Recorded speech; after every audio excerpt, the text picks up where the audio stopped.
Hey guys, very good morning all of you. English spoken class number 32 में आपका बहुत बहुत स्वागत है। So let's start with a motivational quote. क्या है आज का मोटिवेशनल कोट? कि सहायता के लिए किसी और को पुकारने से अच्छा खुद के ज़मीर को पुकारे जो शायद सोया है। मतलब कि खुद की मदद खुद करें, और आप अपनी मदद आप कर सकते हैं। खुद को मोटिवेट आप खुद कर सकते हैं, किसी दूसरे का सहारा लेना छोड़ दीजिए। जब तक आप अपनी मदद खुद नहीं करेंगे तब तक आप आगे नहीं बढ़ सकते।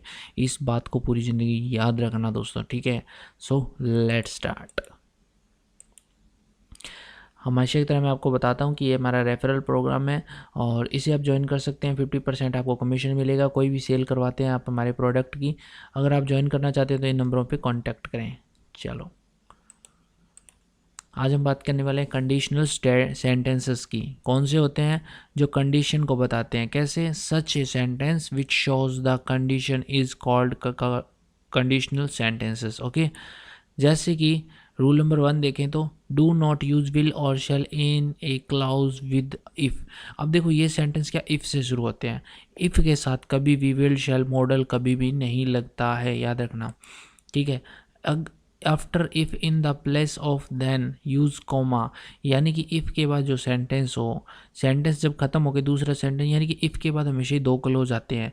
पहला क्लोज खत्म हो तो देन का यूज़ या फिर किसी भी कंजक्शन का यूज़ ना करें, सिर्फ उसकी जगह कॉमा लगा दें। आपको एग्जांपल में और बेहतर समझ में आएगा। ओके, आगे है should means if in some place, मतलब कि कहीं कहीं भी अपने इफ़ की जगह शुड को लगा के भी यूज़ किया कर सकते हैं। ओके, अगला है प्रेजेंट टेंस की शर्त प्रकट करने के लिए अनुवाद करते समय प्रेजेंट टेंस का ही प्रयोग करते हैं। मतलब कि देखो, during translation to show the condition of present tense use present, मतलब कि पहले क्लाउज में प्रेजेंट टेंस है, आगे भी प्रेजेंट टेंस आएगा। ओके, एग्जांपल देखते हैं। अगर तुम कमज़ोर हो तो तुम्हें पढ़ाई को अधिक समय देना चाहिए। ठीक है, ये चीज़ समझ में आई। If you are weak you should give more time to studies. अब देखो, ये शुड, ये मॉडल इसके आगे कभी नहीं आएगा, ये इसकी जगह आ सकता है। केवल और केवल शुड की बता रहा हूँ। जो कैन, कुड, विल, शैल जो भी है ना, वो कभी भी इफ़ के बाद नहीं आएंगे। वो हमेशा और हमेशा इस नेक्स्ट क्लॉज में आ सकते हैं। ओके, चलो अगला एग्जाम्पल देखते हैं। पहले रूल देख लेते हैं। For the condition of past tense the sentence with if uses past perfect tense and second sentence uses would have with the third form of the verb. मतलब कि अगर पहले में अगर आप पास्ट परफेक्ट जोड़ोगे, पास्ट परफेक्ट टेंस आ रहा है, तो आगे आपका जो सेंटेंस आएगा अगला जो कोमा के बाद, उसमें वुड हैव प्लस वर्ब की थर्ड फॉर्म यूज होगी। कैसे? एग्जाम्पल देखेंगे। पास्ट टेंस ये पढ़ ही लिया आपने, इसका हिंदी मतलब आप देख लेना। यदि कनिका कठिन परिश्रम करती है तो पास हो जाती है। मतलब if Kanika had worked hard. अब देखो, ये क्या है? पास्ट परफेक्ट है जिसमें हैड और वर्ब की थर्ड फॉर्म यूज हुई है। जैसा कि नियम के हिसाब से हमें आगे क्या करना होगा? वुड हैव यूज़ करना होगा। She would have passed. ठीक है, यदि कनिका कठिन परिश्रम करती तो पास हो जाती। If Kanika had worked hard she would have passed. Okay, आगे देखते हैं rule number 6।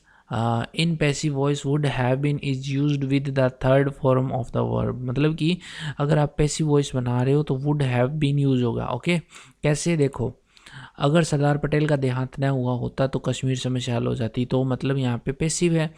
If Sardar Patel had not dead Kashmir problems. अब देखो, कश्मीर प्रॉब्लम हल हो जाती। क्या हल हो जाती? Kashmir problem.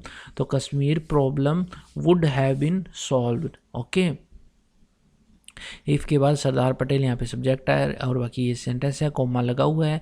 Kashmir problems would have been, ये क्यों आया? क्योंकि ये पैसिव में है। ठीक है, आगे देखो। For the condition of future tense the sentence with if uses simple present tense and second sentence use simple future. मतलब पहला अगर प्रेजेंट में है तो अगला फ्यूचर में भी चलेगा, कोई दिक्कत नहीं है।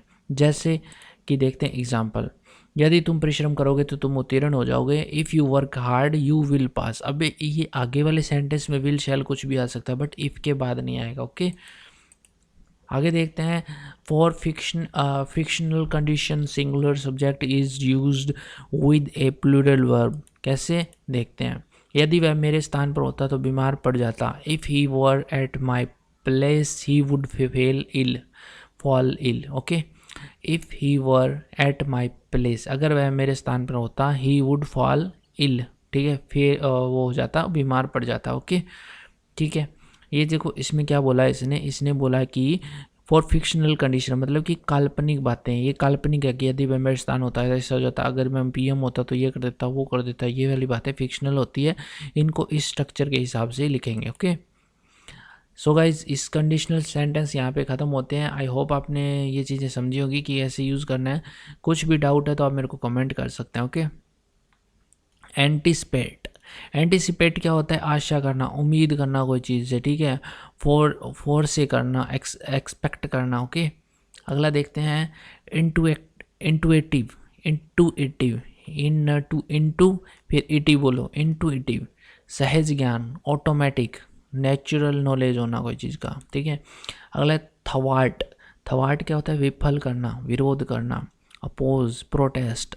ओके, अगला है हैनियस या फिर हैनस बोल सकते हैं, जघन्य, घोर, हेटफुल, विक्ड, ठीक है, नफरत करना कोई चीज़ से, हैनस, हैनस मानने होता है मतलब कुछ भी भयानक चीज़ होना कोई भी, ठीक है।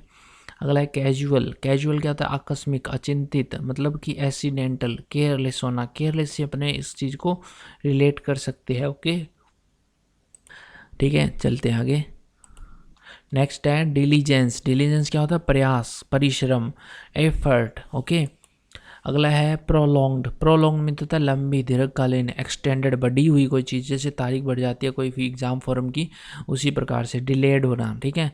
अगला है यूलॉजी, यूलॉजी क्या होता है? यूलॉजी होता है स्तुति करना, प्रशंसा करना किसी की, प्रेज करना, एक्लेम करना। ओके, ये सारे इंटरनेम्स है, सेंश्योर, अब्यूज करना। ओके, अगला है एवरिस, एवरिस क्या होता है? लालच, लोभ, greed, cupidity. Okay, so guys इस वीडियो में इतना ही। I hope you like this video and meet you with next video. Thanks for watching, have a nice day.